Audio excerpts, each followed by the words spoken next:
Hello everyone, this is Namita over here. Welcome back to my new channel. तर आज मी वटपौर्णिमेसाठी makeup करत आहे. तर सगळ्यात पहिले मी मॉइश्चरायझर लावला. हे मॉइश्चरायझर पिलग्रिमचं आहे. तुम्ही कोणतं पण यूज करू शकतात. खूप सगळे ब्रँड आहे, निव्हिया, लॅक्मे, पॉन्ड्स आणि हे खूप हायड्रेटिंग आहेत. मॉइश्चरायझर लावल्यानंतर टोनर लावायचं असतं. तुम्ही कोणतं पण टोनर लावू शकतात. परत इकडे पिलग्रिमचं टोनर आहे. हे पण खूप अफोर्डेबल आहे आणि खूप हायड्रेटिंग आहे. टोनर नंतर सनस्क्रीन लावायला नको विसरा. सनस्क्रीन UV रेसनी आम्हाला प्रोटेक्ट करतं. आणि हे वालं सनस्क्रीन ॲक्वालॉजिकाचं आहे. एकदम हायड्रेटिंग लाईट वेट आहे. हे पण अफोर्डेबल आहे, 499च आहे.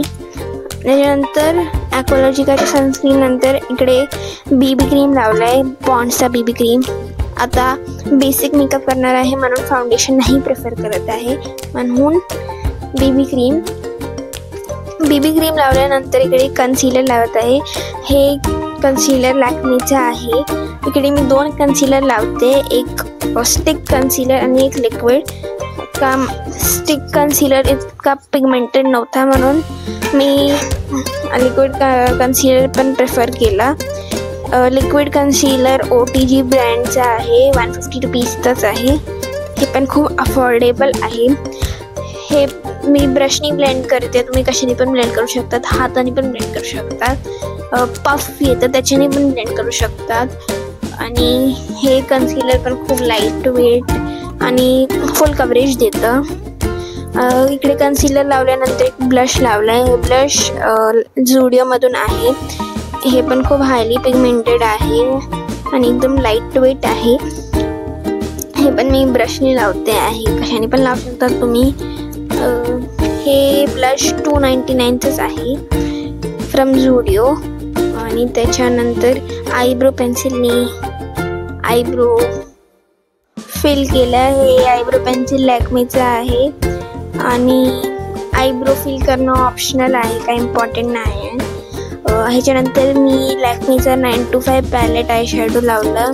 ह्यातला गोल्डन कलर लावलं का माझी पेशवाई साडी आहे, त्याच्यात गोल्डन कलर आहे, तर मॅच करण्यासाठी मी गोल्डन आय शॅडो लावला. ह्याच्यानंतर मी आयलॅशेस लावले. आयलॅशेस पण ऑप्शनल आहे, मी मस्कारा नाही लावत म्हणून मी आयलॅशेस लावले. आणि आयलॅशेस हे ग्लोई चिटकायचे होते, इकडे चिपकत नव्हते. इकडे तुमचे पण नाही चिपकत असणार तर तुम्ही ग्लू घेऊ शकतात. इकडे मी लिप लायनर लावलं लॅक्मेचा. आणि इकडे मी हुडा ब्युटीची लिपस्टिक लावली आणि त्याच्यासोबत अजून एक लिपस्टिक लावली. का माझा शेड म्हणजे मला आवडत नव्हता म्हणून. आणि त्याच्यावरून ग्लॉस लावला. त्यानंतर मी माझी साडी घातली आणि ज्वेलरी घातली, माझी केस स्ट्रेट केली आणि मी रेडी झाली. तुम्हाला कसं वाटलं माझा लुक कमेंट्समध्ये सांगा. अशाच लुकसाठी कमेंट करा, सबस्क्राईब करा आणि लाईक करा आणि शेअर करा आणि बेल आयकनला हिट करा. असेच वेगळ्या वेगळ्या फेस्टिवलसाठी मी लुक्स क्रिएट करते, तर तुम्हाला नोटिफिकेशन येईल आणि तुम्ही पण लुक क्रिएट करू शकतात. आणि आवडला असेल तर कमेंट करा आणि सबस्क्राईब करा. आता भेटूया नवीन पुन्हा ब्लॉगमध्ये.